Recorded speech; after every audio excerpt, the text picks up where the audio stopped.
This is Linux In-Laws, a podcast on topics around free and open source software, any associated contraband, communism, the revolution in general, and whatever else fancies your tickle.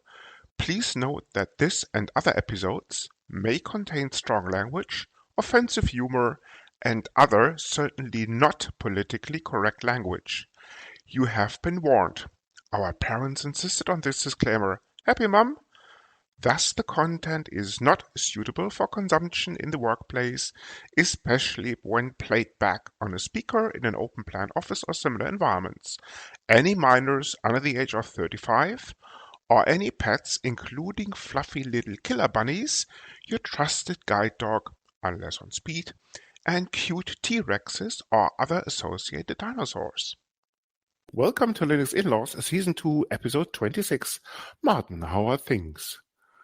Yeah, things are great. We Just have before our special Christmas. guest tonight. Yeah. Yes, just before Christmas, right? Well, not quite, but yes, it is Well, on the horizon. We are releasing this in mid-December, so it's just before Christmas. Oh, I see. I thought you meant Yes, Martin, in case you didn't read the memos. No, I try not to. There are too many of them. Martin. Anyway, we have special guests. So. Yeah, okay, yes. Of course we do have special guests, but why don't we let these special guests introduce themselves for a change? Yeah, Thomas, do you want to start introducing Who yourself? starts? Someone needs to start. Yeah, I'm happy to start. I'm Thomas Glaser. I live in the UK and I work for AWS for a couple of years now as a software engineer. That's me. Hello. David. Yeah. Hi, I'm David, and if you listen for a long period of time to this podcast, if you survived until now, right, you might know that Thomas and I were already in this podcast and introduced ourselves, but let's do it again. Years ago, right? So we are the Grumpy Old Coders, which means we have a podcast called Grumpy Old Coders, and I'm also a software engineer and, work a lot with Redis, I would say. Right? The keyword, of course, being here, Grumpy Old Coders. So why don't you, for the two listeners in the audience who are not familiar with the GOCs, as we affectionately know them, why don't you introduce the format just a little bit more before we grill you on the questions, or with the questions, rather? I mean, the format of the Grumpy Old Coders is very easily explained, right? It's Thomas and I, we are good old friends. We are both in tech, and we use this as an excuse to meet something like once a month, hopefully. To spend some time talking about some prepared topic, let's say, right? And to be honest, it's one of the reasons why we actually kind of meet, which I like, right? And let's say having listeners that enjoy this is kind of a side product from my point of view. Right? Martin, that sounds very familiar, doesn't it? Yes and no. I think the difference is that you guys don't have guests, right, as a rule, or at all? We have guests. We had guests in the past. We didn't have for the last 3 episodes, but we had Elena, for instance. Elena, of course, yes. I think you had Elena as well. I think we had another guest as well. She's a regular. Every now and then. You also mentioned meeting up once a month, but we haven't seen many episodes. Three so far, right? There was a kind of summer vacation, summer holidays. We can't do stuff during summer holidays, right? We have family, kids, blah blah, right? Which means I hope this excuses it a bit. The last time the bots sent me a mail, you took a break for what, 5 years or something? Or was it more like 1.5? No, it was not 5 years, for sure, not 5 years. 1.5 is possible, though. I think it was more like 9 months or something. No, not 9 months. No. What was it? Let's say 9 months. That sounds better than 1.5 years. Let's say 9 months. Yeah. Times 2, exactly. Yeah, David's very, very busy. So he's sort of he's the culprit. Critical part. David's the critical part for this. He doesn't have a single point of failure. Yeah, exactly. And there is no more time.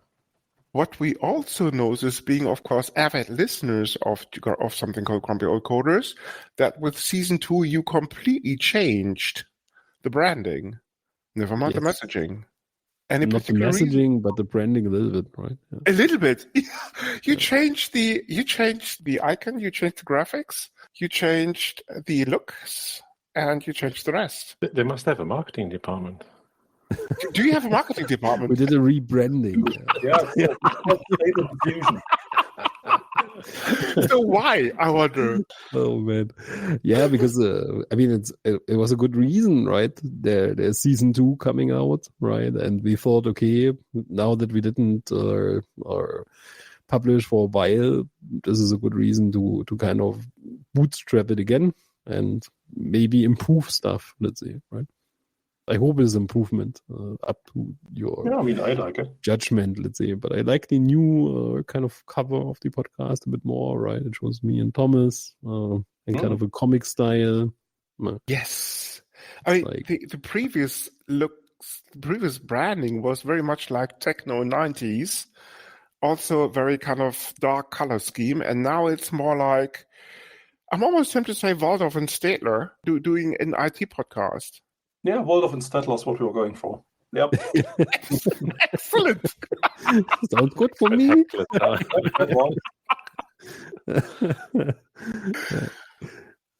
What we also noticed, basically, you do diverge from IT topics. Yes, not entirely, but yeah. What was the last one? The last one was actually about product-led growth, and prior to that, it was 2 hours on electric cars. yeah, it was about e-mobility because I got a new electric car Okay. and wanted to talk about it, right? And not sure what was the first one, Thomas. Do you remember? Oh God, that is now a year and a half ago. I don't know. No, not the first one. Yeah, Let no, me give you a hint. Here's two. Artificial intelligence rings a bell. Probably. Yeah, AI again, Yeah. exactly. Because there was a lot of movement in the David, AI David, space just with reach out. We LLMs can and stuff fill you like in this. on your gaps. No worries. Yeah. Yeah, there's so much AI, man. There's so much LM, AI, whatever happening around us, Everything right? is It's AI. really hard to forget because it's kind of always present. Yeah, it is, and we're now just learning that it can't do everything. Right? It's good for some things. It's not good for everything. Right? So I think we're coming down on the hype curve now and getting to a more realistic approach. And yeah, personally, I don't find it very fun to do, prototypes and software with AI because it's a black box and you throw stuff at it and it might do what you want. It might not do what you want. And if it doesn't, you just have to try something else and fiddle with it. It's not craftsmanship. It's just playing around. I don't like it. I mean, I find it useful for some tasks, right? It's useful, but it's not fun to do, to build the thing, in my opinion. Yeah, I tend to agree, right? Yeah. I think something like GitHub Copilot is anyway cool, right? Sometimes it gives you useful Sure. code blocks. Sometimes you need to edit it pretty much afterwards, right? So which defeats the purpose. I think there are specific things you can really do better. I mean, if listeners interested in this, they can listen to our episode actually. Right? Yes. Something like regular expressions, for instance, right? Who the beep is liking to kind of write the regular expressions, and maybe the Linux and laws, but I, for my part, right, I hate looking up again, googling how was this part of a regular expression being constructed and so on. And I found that AI, for instance, is really useful for this. So ChatGPT, right, you can ask, hey, I need a regular expression for this or that, and then it comes up with something which is maybe not perfect, but at least a good starting point, right? Much of our tech stack rides on regular expressions. Sorry. Isn't the tech stack behind Linux in-laws? I mean, what you do is something like, hey, I need to match this or that pattern, blah, blah. Here's an example. Can you give me, here's an example output. Can you give me a regular expression that kind of generalizes this? Something like that, right? Why bother? Because I simply write them myself, and so does Martin. Yeah, Yeah, sure. but then you have to learn. But they are sometimes complex, and it takes a lot of time, let's say, right? And AI can help you to speed it up, right? That's absolutely the point. No doubts about that. But given the fact that Martin and myself are borderline, we just live regular expressions. That's fine. I don't even doubt You that. breathe formal languages, basically, right? Yeah.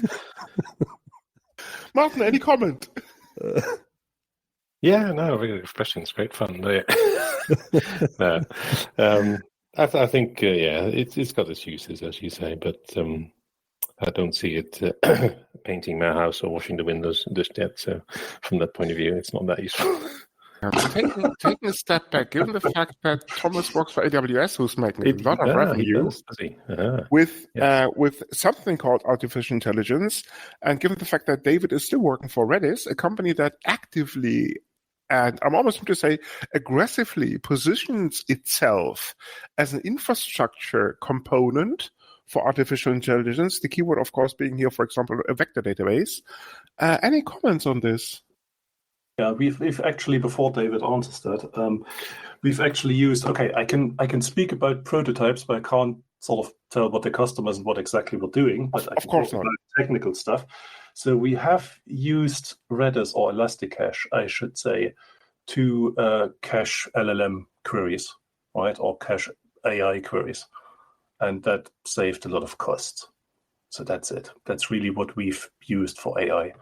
And I'm sure David can expand on the other uses that Redis might have that support AI use cases. I mean, vector databases, Chris is referring to using kind of a vector database to kind of identify similarities, basically. Yes. Vector similarity searches or retrieval augmented generation with or semantic caching, where you also need a vector database to kind of identify something which is similar in the cache and kind of play it out to the person that asks. It kind of saves you costs because you don't need to hit the LLM. I'm not sure what the question is, Chris. If the question is if this is any kind of conflict in interest or so, no, it is. No. Just speak your mind. That's all. Nah, it's not any. I mean, Redis is used as a vector database. I think there's an increased usage in this. Let's say, and I'm pretty sure that any kind of companies use this for it somehow, right? Maybe for other use cases as well. And why should AWS be an exception?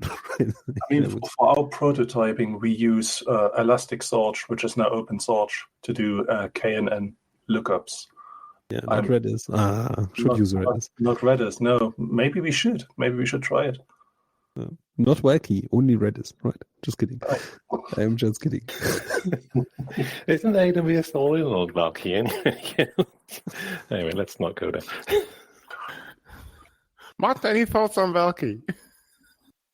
Well, I thought that AWS changed all their stuff to Valky. It's called Elasticache for Valky, all that kind of stuff. But I mean, given the fact that Valky, of course, for those listeners who do not know what we're talking about, Valky, of course, being a Redis fork that has been picked up by the Cloud Native Foundation. Linux Foundation, of course. Linux Foundation, exactly. Right after Redis decided to change the license terms, but we won't go into this because there's a whole episode on this. If you don't know what I'm talking about, please check out the back catalog. Links may, of course, be in the show notes. But the fact is that some people in the industry consider that to be so important that immediately after this license change, they forked the code base of Redis 7.2, if I'm not completely mistaken, and named it Valky, which is now under the auspices of the Linux Foundation. Yes, but the main contributors, I think, are the hyperscalers, right? Amazon, Google, Huawei. In this function as a cloud vendor, is my understanding. Anyway, I mean, it needs to be clarified, actually, that Valky, I think, does not have the full feature set of what we call a Redis stack or whatever, right? So basically, I think you can't do actually very vector similarity searches with Valky, right? As far as I know, at least.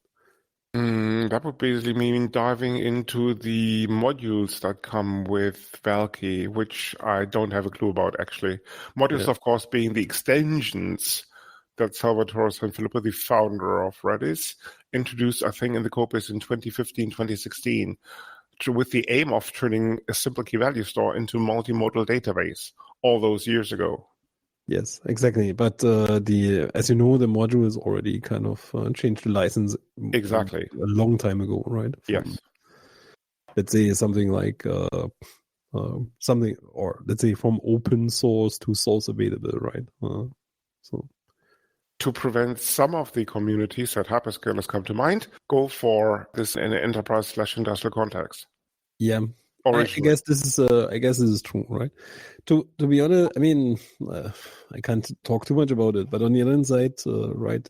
Sure, there's Valky as a fork, and sure, there's a community around this, and sure, there might be an interest by people in the community to contribute this. And yes, Redis is now source available. I mean, with a license that is controversially discussed, and I'm not going to discuss it here, but it's dual licensed by being, for instance, SSPL, right? So, and this is a license which is used by others.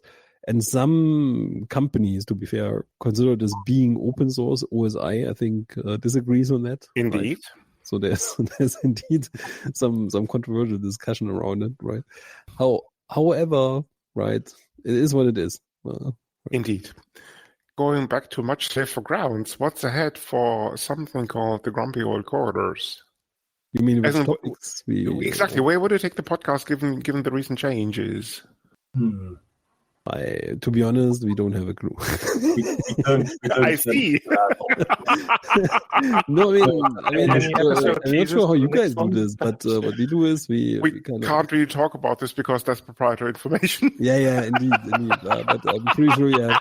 I mean, one of the reasons why we are sometimes delayed, obviously, is that we are not pre-recording. So some podcasts pre-record something like 3 episodes, and then they kind of release, and then they record another 3 episodes, and then they release, and so on. This kind of makes sense, right? If you're a professional content producer or whatever.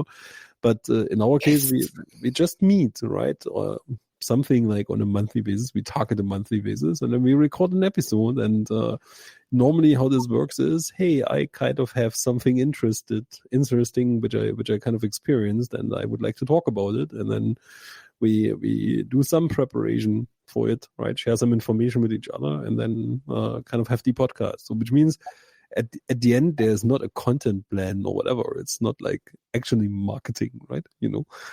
Yeah, it's just us chatting. Okay. Really. So, any plans for the next one, or is that still? Well, usually how it goes is David texts me, "Do you have an idea what we could talk about?" And I say, "I'll think about it," and then I forget.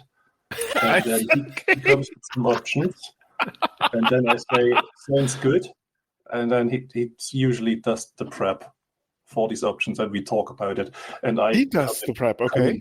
Blank. Oh, a good idea. I see. So I like it. So you don't split the work. I see. Okay. It's just because Thomas is lazy, right? If Thomas would take more initiative. Okay. I'm very glad. Yeah, I'm very glad of this. Yeah. Okay. Or am I?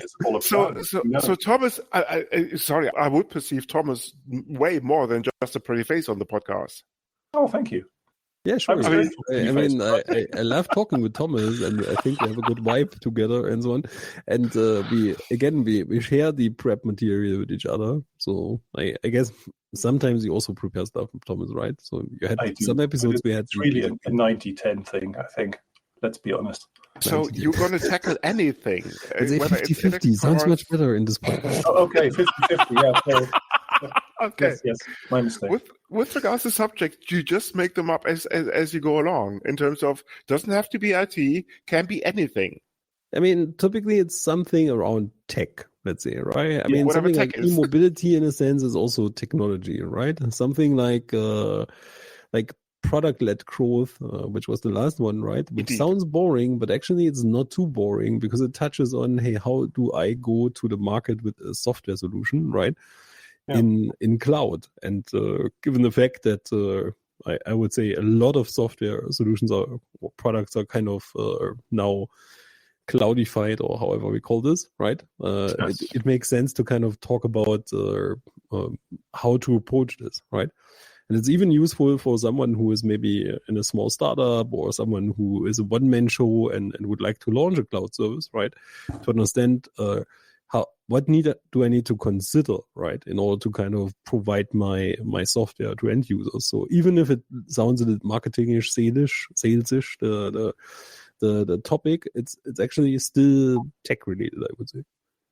I mean, I recall the days because the stuff you touched upon during these 26 hours and 17 minutes. No, I think it was actually a little bit less than that. I think it clocked in at what 2 hours 10 or something like that.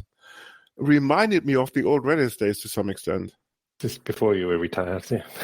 Exactly. Fond memories of his working life. No, I mean seriously. I mean the stuff you mentioned, David, that reminded me of some of this, of some of the things basically we did then when I was at Redis, and you're still with the company, if my memory is correct. Yeah, sure. I mean, strictly seen, I'm working with them. Redis is one of my customers, let's say, right? But yeah, I'm still with them. Let's say. Yeah, I mean the plan is to do 1 hour, and I think most of the time we're getting close to the hour. Not much more, but sometimes it's a bit more. I mean, some topics need proper discussion, you see. Absolutely. Exactly. So going forward, what are your predictions for 2025, as in the year just ahead of us? Doesn't have to be just tech, anything goes. Predictions in general. Yeah, I mean, the whole... We are doomed, right? We are doomed. Trump is going to... Okay, fair enough. Go ahead.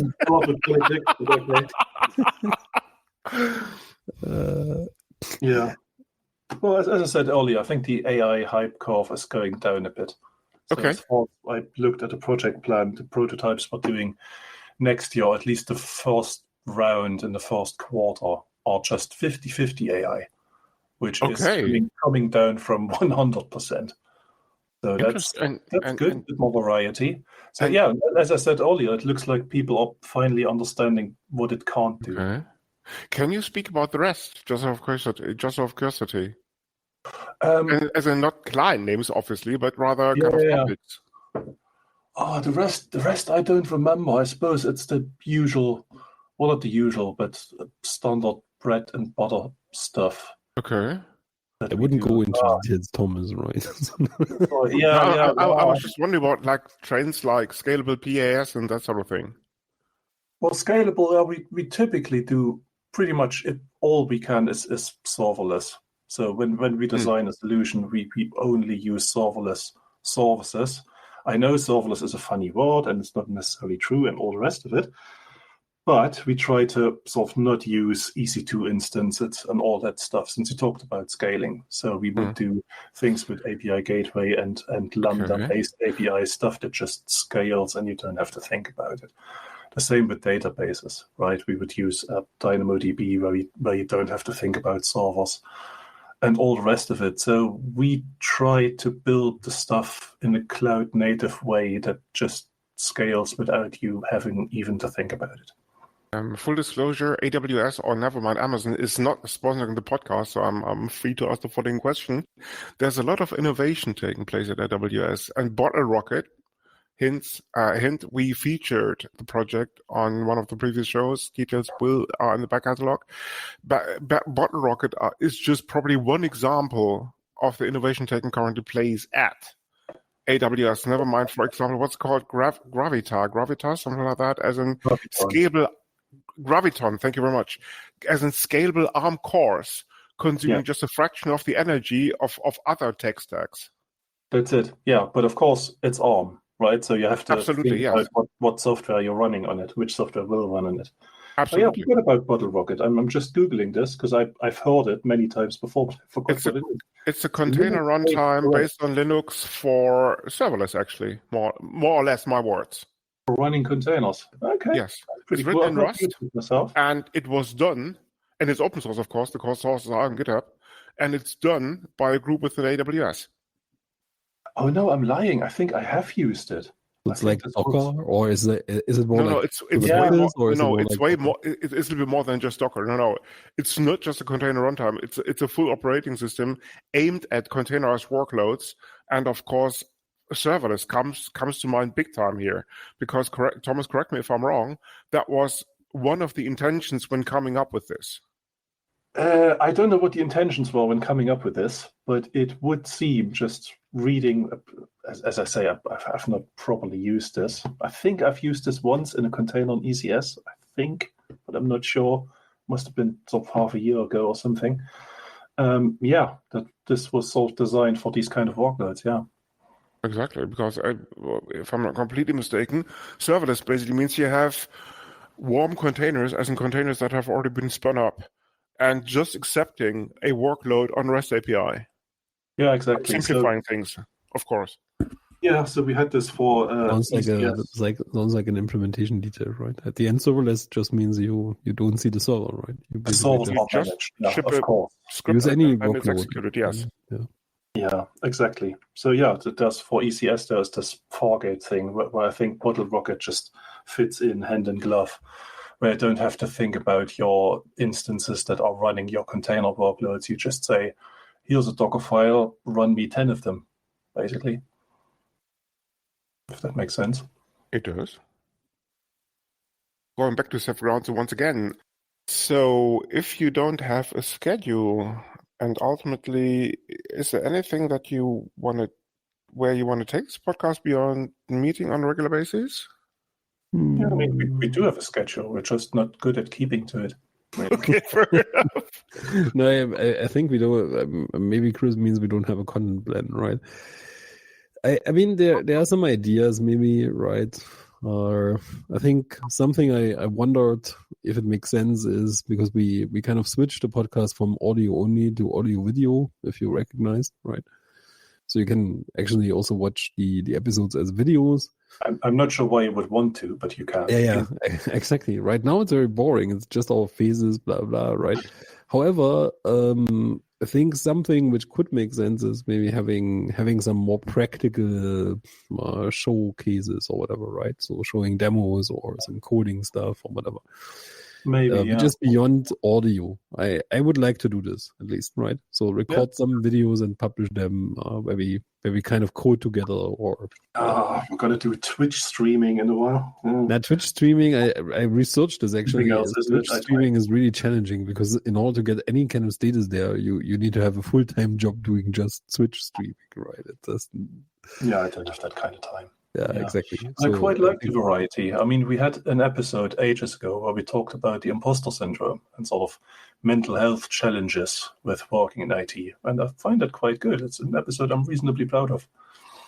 Yeah, exactly. Actually, it got a lot of positive feedback by. This is one of your most popular episodes, if I'm not completely mistaken. Yeah, quite proud of If that. the server stats are anything to go by that we take a look at every now and then, I'm joking. I'm joking. I would have believed you. we do not compromise other podcast servers, no. But I think Martin had a question too, Mr. Visser. Why did you change to the video format? Because we changed the software that uses that we use for recording, and the software that we use for recording simplifies our workloads or workflows, let's say, right? And this software kind of gives you video for free. Seems like an opportune time. I'm not sure if you allow us to mention the software. Yeah, or me. We can mention it. It's. Is it okay, Chris, to mention it? Oh, yeah, sure. we didn't mention it actually in our own podcast. As long as it's OBS, of course you can mention that. No, we use something commercial that's called Riverside FM. Okay, right? I see. Okay, sounds expensive. And Riverside FM basically has the benefit that you kind of, if you record, it records locally on the machines of the people, let's say, right? And then as part of the synchronization, it kind of uploads the video and audio files, basically time synchronized already, let's say, right? And it has some AI helper things that help you to kind of straighten your audio and so on. I think actually, to be honest, the audio quality is a little worse since we use it because it's done by AI, the cleanups and so on, right? And before that, I spent a lot of time doing the cleanups manually as kind of the post production. However, I think let's go with something like it's still decent, right? Which means that you can save effort using it, let's say, right? Was that the reason you changed it for the audio cleanup? I wanted to kind of reduce the amount of time I spend in post-processing because before I had basically something like 3 hours in post-processing for 1 hour podcast or something like that. Yeah. And also it was cumbersome, right? So we had a Zoom call or whatever call we had. I don't remember. Discord. We used Discord before for the gaming thing. And at the same time, we would record ourselves locally, on a different microphone. Mm-hmm. And then at the end, upload the thing manually to Google Drive. So it was just a faff. And this new software is much better. Just does all the things. Streamlines the stuff pretty much, right? Well, if you need some hints about automating workflow, you come to the right place. Yes, exactly. And it actually can also do stuff like so what I really like is it gives you the chance to say, hey, I would like to have the best scenes out of my recording, and kind of cuts it automatically for you and gives you some reels, so some short videos, right? 30 seconds, or you can control how long they should be, and then you can use those reels on social media to promote your podcast, basically, right? Do you have an Instagram feed? Yeah, I have it on Instagram or LinkedIn video. I posted one of the reels on LinkedIn video, actually the first time, the last time. Okay. And I recognized that it got much more attention than using the text post about the new episode, right? So actually those short reels or videos on LinkedIn seem to work much better than just... Okay. Wow. But it does have to be video, right? It can't be just audio alone. Yeah, but LinkedIn just launched this new LinkedIn video. I'm not sure if you're aware of. But yeah, I heard about this, but that requires moolah in terms of money, right? Because you can't do this with your kind of basic account. I'm pretty sure I can do this in my basic account. I pay for kind of a paid account on LinkedIn, right? Maybe this is included then, but I pay for the account since ages anyway, right? So which means... Speaking of money, how do you finance the podcast as monetize it? We don't finance it because it's kind of a side project, right? It's not something which brings us a lot of money, but we are not getting paid for it as well, right? Well, exactly. Riverside and all the rest costs money. That's the reason why I'm asking. Yeah, we're paying out of our pocket for this, basically, right? Or I'm paying, basically. For making a lot. Okay. We're running a loss on this podcast. Oh, so sad. So do you have any monetization strategy in place, I wonder, or thinking about it? No. Can you tell us what it is as well?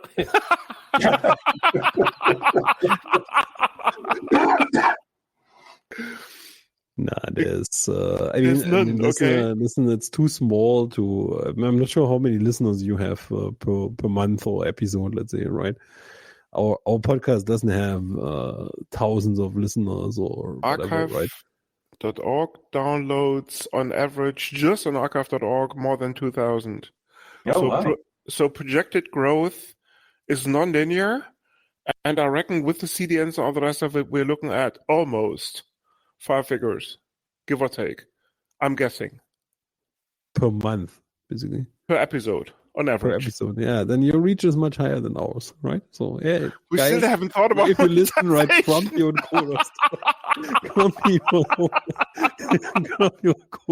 Coders.org. No, but even if the reach would be higher, right? What do you do? I mean, do you want to have sponsorships? This is one way of doing it, right? I guess not, because they're maybe not, but I think it's not the best way, right? Advertisement, same. Yeah. Okay, because Martin had this grand idea of reaching out to Grumpy Hole Coders to see if they could sponsor us. But I think with that monetization strategies of the GOC in place, we can simply forget about this idea. They can guess all this expensive hardware. If you invite us, to get money from us, sorry, that's not our. So Martin, another idea down the drain. You're way too disorganized. Fair enough. It stays the way it is. What do your listener figures look like? Do you keep track of that? And if so, sorry, Martin, can you repeat this? What do your listener figures look like? The last time I double checked, right, for the season 2, it was not that much, right? So we had basically per episode something like maybe more than 100. I think episode 2 about e-mobility had 200 listeners, right?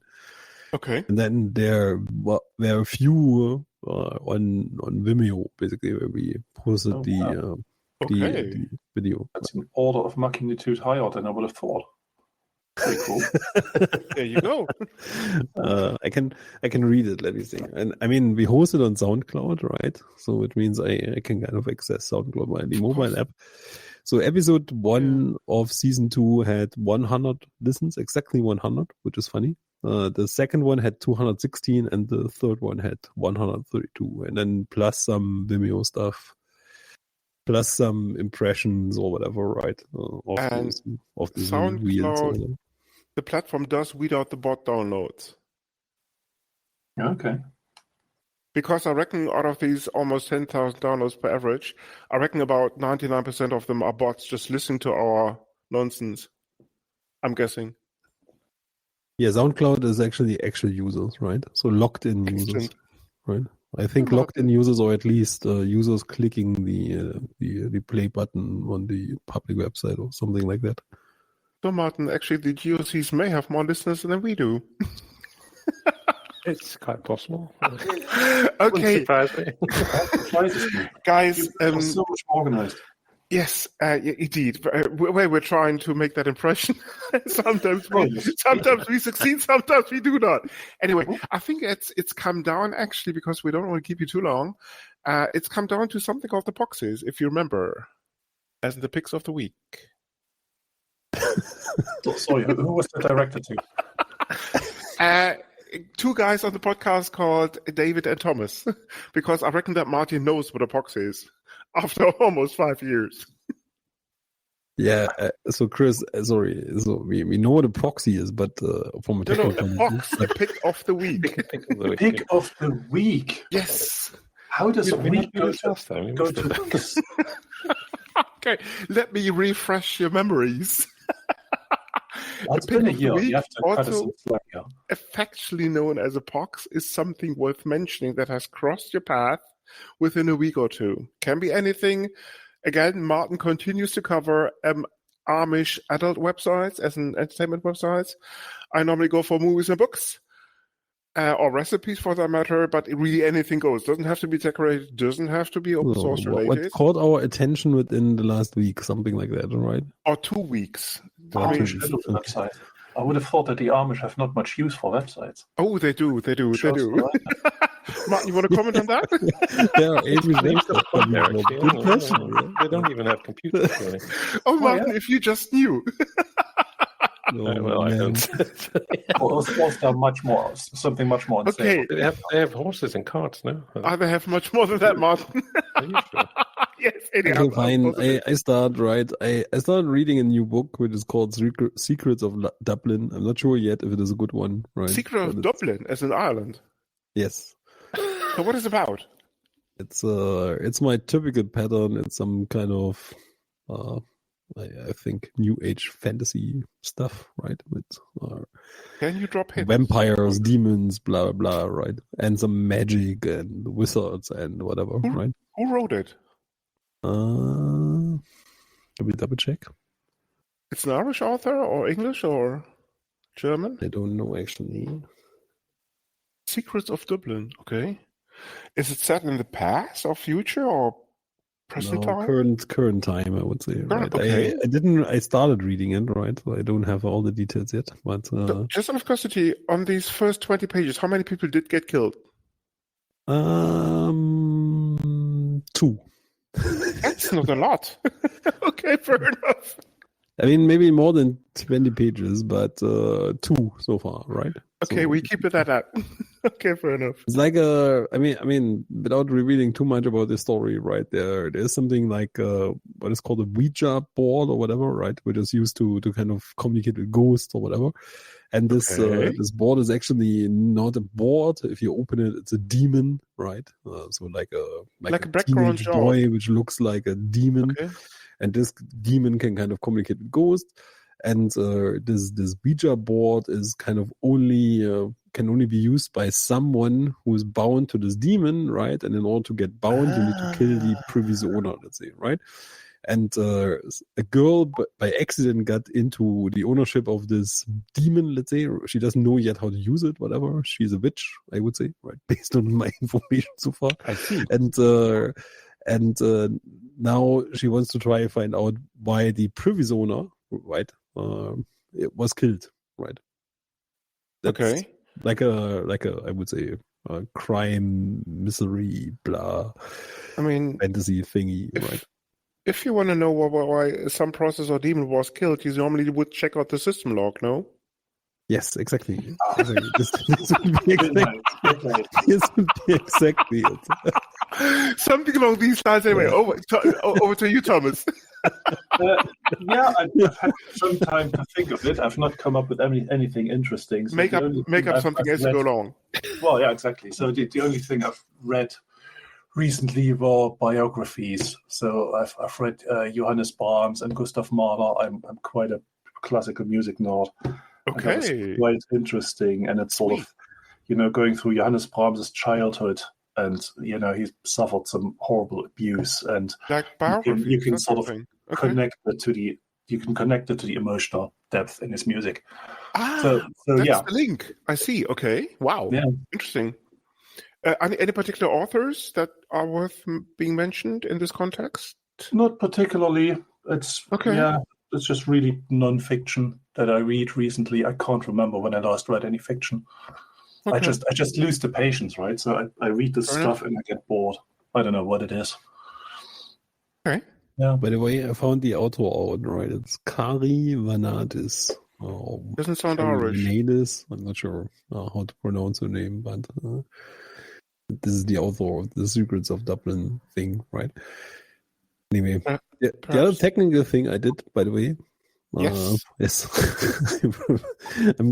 I'm kind of exploring a little bit how to actually configure and use load balancers, right? So today I read about VRRP, the first time in my life. I'm not sure if you guys know anything about it, but it seems to be a thing in highly available load balancers and stuff like this. I used HAProxy all those years ago, but that knowledge is ancient. Yeah, exactly. I'm actually also trying to do this with HAProxy, right? But, okay. Yeah, old school. Okay. Over to you, Mr. Visser. Your box. HAProxy? Yeah, HAProxy is fine. It's been around for a long time. Very reliable. Indeed. Coming back to much more serious issues, Mr. Visser, your POX isn't your pick of the week. Pick of the week. Well, to start with David's technical side, I started looking at Envoy for the first time. You did? Martin, you're becoming more and more a hipster these days. Envoy? Why Envoy? Well, it has all sorts of fancy functionalities. What about Traffic or whatever it's called these days? HTTPD. I heard it has better performance. I saw some benchmarks that Envoy is faster. But the real hipsters use Traffic or whatever it's pronounced. I think it's not quite as mature as Envoy. It's got all traffic duplication and its own built-in sharding mechanisms and these kind of things. So it seems pretty full-featured. This Envoy stuff is written in Go, no? Yeah. Not Rust for a change. Not that matters. Yeah. I'm just saying. That's all. So Go is quite a performant language as well. Yeah. Anyway. No, it's official. So Mr. Visser is going down the hipster route. Fair enough. So, Martin, how is your Rust knowledge coming along these days? Never mind growing a proper beard. It's more of a C knowledge coming along, actually. but Martin, this is not hipster. This is ancient. Yes, but most of the code out there is still written in C, in case you hadn't Unfortunately, yes. Nothing wrong with C. Indeed. A lot of things, but we only have 4 remaining hours, so we won't go into the details. But yeah, on a more on a lighter note, I also watched a television series called Agatha All Along, which is quite fun. What's it called? If you want some light entertainment. Disney, right? What's it called, Martin? Again? Sorry. Agatha All Along. Agatha All Along. All Along. Yes. Yep. Saw it already. What is it? It's actually quite nice. I'm not revealing any kind of things here. Right. It's quite fun. Okay. So any hints? Any hints? It involves witches. There you go. Witches? Set in ancient times, like 1800s, 1700s? It's not really time related. Yeah. They travel in time? Is that it? Oh, they travel many places. Yeah, that's what witches do. In the current time, right? It plays in the now, right? It's a Marvel thing, is it? Yeah. It's a Marvel thing. Yes, Marvel. it is. Actually, it is, right? Yeah. What? Yeah. Witches get in bed with Thor and the like? Oh, And yeah. No, he doesn't Deadpool? feature in No, that. there's this one There's witch much more in Marvel, right? There's this one witch. How is she called? Forgot. Oh, yes. What was her name? The red one. The red one, yeah. Yeah. Exactly. Black Widow. No, Black No, Widow. It's not a witch. No, there was a not movie a called witch. Black Widow. Wanda. No. Wanda. I think Wanda. Wanda. Wanda, okay. Predecessor, yeah, WandaVision. That was quite good as well. And Yeah. Vision is the other guy, right? But Wanda is basically the Yep. witch. Yep, Right? yep, yep. Okay. Okay. He's the red witch. Details may not be in the show notes. Okay. My Epoch is actually also a TV show called Shameless. I don't know if that rings a bell with anybody Yes. on the podcast. You've saw watched some it. episodes, yeah. Okay. Of course, there's a close relation to a TV series called The Bear, which we featured recently on this podcast. And one of the main characters is actually the same actor. And Shameless, I won't give away too much, but it's about a somewhat dysfunctional family living on the south side of Chicago. And there's, how can I put this in an PG-rated context? If you have kids under the age of 35, you only want to watch this TV series with a parental guide at your side. Let's put it this way. So it's not for the faint-hearted. Viewers' discretion is advised, as they say in the US. But it's very funny and it's very entertaining. I'm going to leave it at that. IMDb gives it a solid 8.1 or 8.5 stars. And I would be more inclined to give it a solid 9 because it's really watchable. It's only 11 seasons with about 12, maybe 15 episodes. You got too So much it's not a spare lot. time, haven't you? Exactly. So max yourself out. Martin, we do have feedback. Yes, we have some Why very don't nice you- feedback. So why don't you read it out? Okay, I can read that. So the feedback is entitled Thanks. It's from a chap called Tim Fearens. He says, Hi, He's Dutch, Chris. isn't he? Say again. But the sort of it, he's Dutch, no? Maybe Belgium, I guess. Maybe Belgium. Okay. But we don't have anything against Belgium, so that's fine. I didn't know that there was a difference between Belgians and Dutch people. Oh, yes. Yeah, They go- talk quite differently. Yes. But I'm joking. And half of them are French. Okay, fair enough. But Sorry, I that's- didn't want they're to very nice interrupt you. people, yeah. Anyway, Okay. And they have very great beer anyway, the Belgians. Right. they do, yes. Going back to the point. So Tim says, Hi, Chris and Martin. Just wanted to let you know I have been listening to your podcast since walking into your live episode at FOSDEM 2 years ago. I remember this one. I went on a train in the morning, and Yes. we had quite a decent audience there as well, actually. Yes, indeed, very much so. But And we what had a about the guest feedback? as well. Yes. Anyway, say again. What about the feedback then? The feedback, yes. So he Yes. walked into our episode at FOSDEM 2 years ago, has been listening since. So hopefully this may bring your listener numbers into the double digits. It has, Tim. Smiley face. Thank you. Yes. Yes. He is joking, of course. Anyway, I listened my first episode on the way back home from that FOSDEM edition, and since then never missed a single one. So he obviously has lots of trouble sleeping, but anyway. By now, I think I've finished most episodes made so far. This inevitably turned me into a Rust enthusiast. Oh dear. I really enjoy all of them and all of the guests you managed to get on the show. I hope you will continue doing this for a long time. Thanks for all the time and effort you put into this. Cheers, Tim. Well, Tim, thank you very much Tim. for that That's excellent feedback. This is the FOSDEM stint, whatever way you call it, is a fond memory by now because we're recording this late 2024, so it's been almost 2 years. Needless to say, we may be at next year's FOSDEM, depending, but probably not with the tour, but rather just being there in person. So if anybody wants to stalk us, that job just might be more tricky. But it's good to see actually that the actual podcast has managed to produce more Rust converts in terms of people taking a very close look at this fascinating new technology. And needless to say, blatant teaser now, there will be a future episode At least You one only anyway. On Rust. No, Mark. No, just more than one. On Rust topics. And the first one actually coming forward in 2025 is actually how, and there's another, as I said, another blatant teaser, would be actually the marriage between something called the Linux kernel and Rust. And how Rust managed to find its way into this all-important operating system by now. Indeed. Coming up soon. And to say, people, if you have any other feedback, Rust or not, I might add. Oh, Martin, we should probably thank Rebecca Rumble for this excellent Rust podcast all those years ago.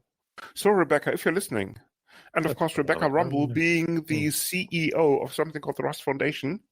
So, Rebecca, if you're listening, thank you for another very good appearance on something called Linux In-Laws. And as you can see, this certainly has made its mark in the community. Linux In-Laws says yes. And so has Rust. So No, it's the other way around. Rebecca, if you want to sponsor us. Yes, we just provided yet another Rust convert. That's gotta be worth something. Yeah. Anyway. No, jokes aside, I mean, Rust is great, and needless to say, all other programming languages, maybe apart from Brainfuck. No, Brainfuck doesn't have a software foundation, does it? Don't know. You tell me. No, I don't think it does, actually. I mean, if you want to run a programming language, or if you want to facilitate a programming language, you have to have some sort of foundation behind it.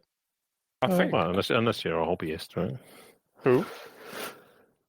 Sure. I mean, all of the important. I mean, I don't think that Fortran. I mean, I think Fortran has just an ISO committee. I don't think that this counts as a software foundation as such. Well, it's still a pretty handy language. Fortran. Yes. True. But I mean, given all of the recent shenanigans with, I always attempt to say C or C++, never mind Rust or Go, who uses Fortran these days apart from these diehards that have to rely on certain libraries? I think you'd be surprised. Maybe we should do an episode on this, yeah. I mean, if I take a look, if I take a look at some serious library backends like OpenCV that is used to do an awful lot of image recognition. That's just that. It's just sort of toy stuff, really. It's Fortran is OpenCV. Far Toy more, stuff. Yeah. Have you ever taken a look at the? Sorry, let me just finish that sentence, if you may. The answer is yes. Okay, so for the complete question now, Martin, stay tuned. Have you ever taken a look at how many Python projects alone on GitHub require OpenCV as a language binding for OpenCV? Yes, but that's because they all do the same stuff. And Martin, exactly. So what exactly, Martin, do they do? What do you mean? You know what OpenCV is all about? I do. Yes, that's the reason why I'm asking. That doesn't make sense. Why would you be asking if you already know? Anyway.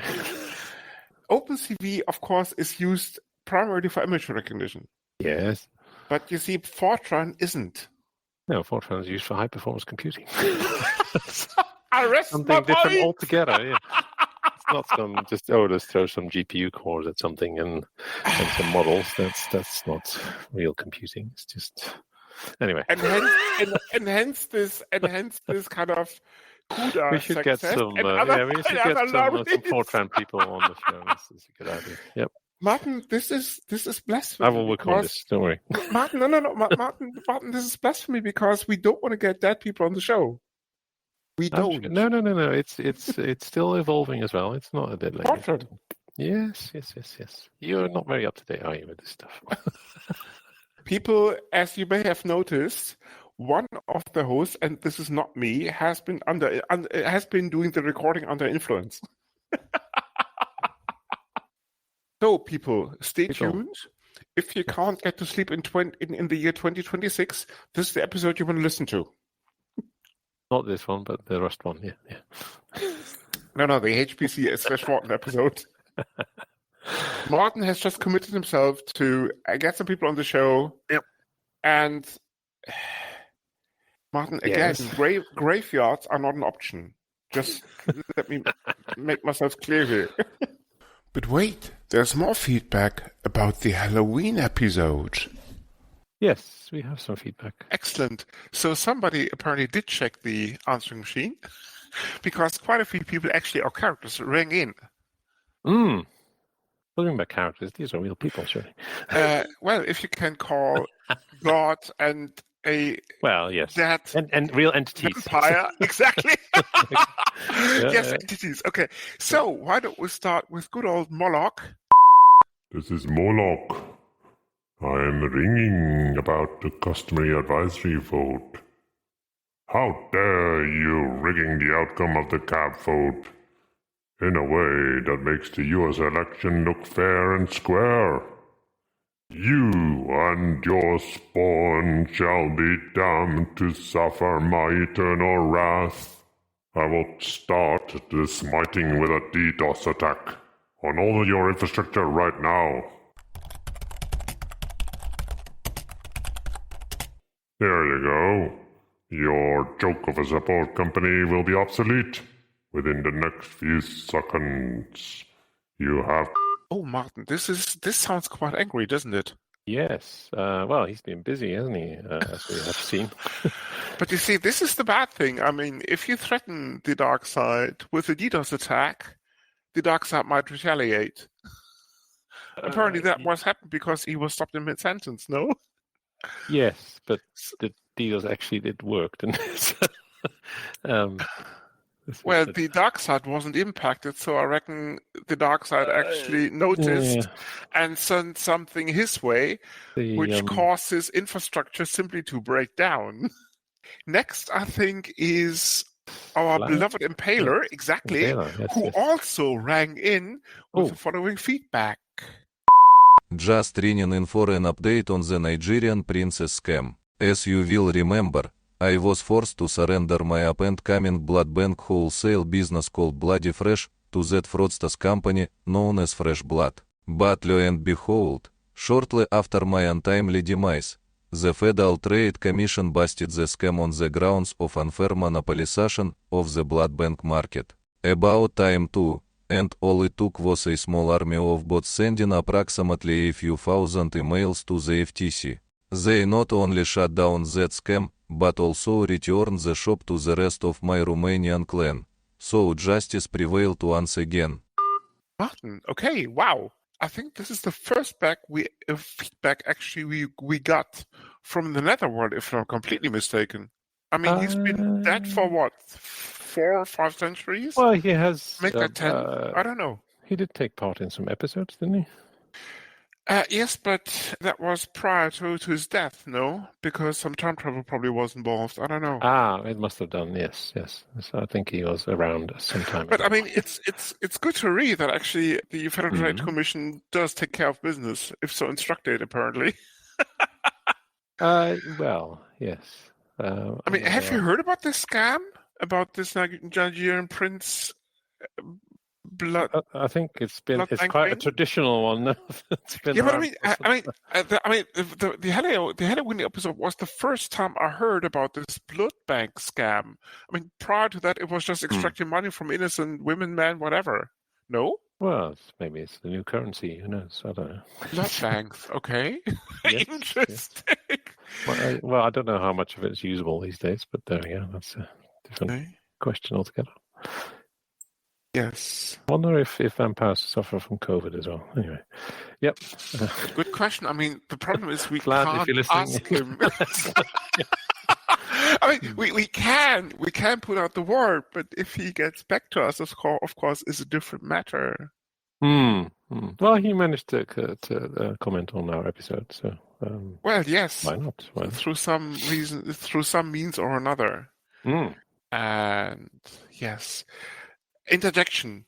For those people who do not know what this is all, what the following feedback is all about, please have a listen to the Halloween episode, because this feedback relates or is in relation to the Halloween episode. Yeah, it does rather depend on that, doesn't it? Exactly. So we won't go through the details. If you want to know what the following is all about, please listen to the Halloween episode and interjection ending. But I think we have more, right? Also, God rang in. Hmm. Let's have a listen.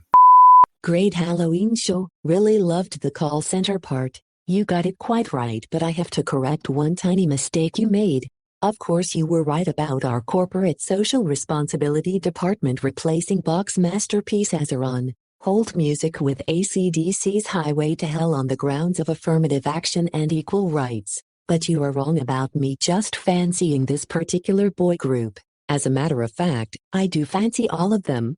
Never mind whether they are into rock and roll, blues, pop music or classic, as long as they get their kid off any of their shows for a few minutes. Speaking of shows, I love yours. Keep up the good work. Martin, this is amazing, no? I mean, did you know this about God and the fan music preference? Exactly, yes. Hmm. And the boy group thing? I don't know. I mean, it came across somewhat strange in the episode, no? Maybe it didn't. How come? What do you mean? I mean, you know Bach's cantata, right? About God and all the rest of it, which is quite enthusiastic, let's put it this way, about the creation, all the rest of it. And then the affirmative action people in heaven cracking down on things. I mean, seriously? Okay. I don't know. Are we sure about the existence of such a group of people up there? Anyway. I mean, it was in the Halloween episode, so it must be true, no? Yes. Yes, that is very true. Okay. But I mean, she just basically caught it on the right angle, right? Because it's not just about AC/DC, it's about all boy groups, apparently, but only if certain body parts are revealed. If I understand this correctly. Oh, well, who knows? Yeah, I mean, you mentioned. Yeah, I mean, he's Mark, a she, she's a he. Yeah, I mean, you're religious. Yeah, you're religious, right? You're not? Not really, no. What? Not really. Okay. Otherwise, you could have asked her directly. I see. I don't think anybody's ever had an answer, right? Apart from lightning bolts or something. But, well, which kind of goes with AC/DC anyway. Yeah, there's a whole book on the whole thing, no? If memory serves correct. I'm sure there are many books, but one of them goes back quite a while. Yes. Yes. What's the word I'm looking for? The original marketing spiel. Yes. Sign here. Exactly. And off you go. But we have more. Oh, even more. Also, yes. Also, TX9441Y rang in. And here we go.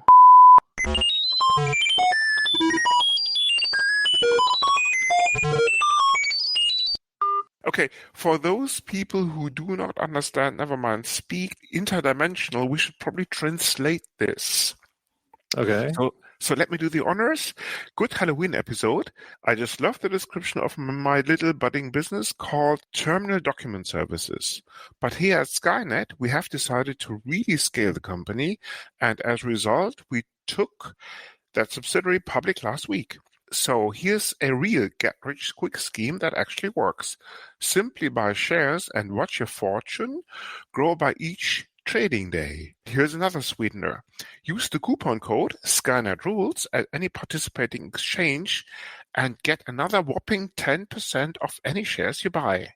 At any participating exchanges only applicable to share allotments of 20% of 20 shares when purchased via a Skynet-approved broker. Offer only valid on Tuesdays and Thursdays between Christmas and Easter based on participating Georgian calendars. Martin, this is the first time that interdimensional, is that the word I'm for? Transdimensional, sorry. Transdimensional. Yeah. Well, transdimensional being rang in and did a marketing spiel, no? Just doing some time travel, not traveling. Well, I mean, he's transdimensional, right? So, I mean, as we saw in the Halloween episode. Yeah. But yes, there seems to be a certain interest in this particular episode from many participants. Indeed, but I mean, why would you pitch a company as part of the feedback? I mean, it's cheap, right? I don't know. No, it's free publicity, no? Indeed. Speaking of which, Martin, how's marketing? We don't have any sponsors. Any news from a marketing front, Martin? Probably not. Well, no good news. That's for sure. So let's leave it at that. Yes, Okay. that's good. For the people who do not know what we're joking about, please listen to the last 500 or so episodes.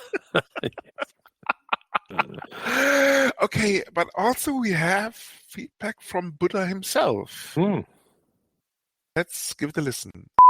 In the interest of equilibrium, I will keep my feedback short. This is it. That's the shortest feedback ever, no? But I mean, he's about balance and equilibrium and all the rest of it. So Yeah. Hence, I guess the nondescript nature of this feedback. I mean, You don't want to put the skills one way or the other. Yeah. exactly. If you're absolutely concerned about that with yin and yang and all the rest of it and that balance thing, I mean, you don't want to slant one way or the other, right? No. You want to keep it neutral. When you keep it short, you want to keep it concise. And that's exactly what you did. Say that, but you could also do it both ways. Then it's still in balance. So. That would probably have broken the answering machine. Maybe not. I do not know. Okay, people. Yes. These actually were the participating characters. Of course, if you have any feedback, unfortunately, long or short. Yes, long or short. Balanced or unbalanced. Exactly. Unfortunately, the phone number is confined to Darkside customers, as in Dark Support customers. So, unfortunately, ordinary listeners have to use the following email address, Martin. Feedback@linuxinlaws. That's the one. Excellent. Great. Anything we should still discuss about the feedback? Well, I'm just curious about the next Halloween episode and who else is going to turn up and provide their feedback. If it's not our regular listeners. Yes. I mean, it's interesting. It's an interesting thought because we already listened to next year's Halloween episode this year, right? That too, yes. Yeah. So let's see if there will be a Halloween episode next year. Well, we can just replay the one from 5 years ago. See if anybody notices. Yeah. Indeed, very much so. Yes, or not. And with that, Thomas and David, thank you very much for being here. Sure. Thanks for having us. Pleasure. And good luck with the format, of course. Thank you. And all the best for 2025. And as always, Thank you. You too. This is the Linux In-Laws. You come for the knowledge, but stay for the madness. Thank you for listening. This podcast is licensed under the latest version of the Creative Commons license, type Attribution Share Alike.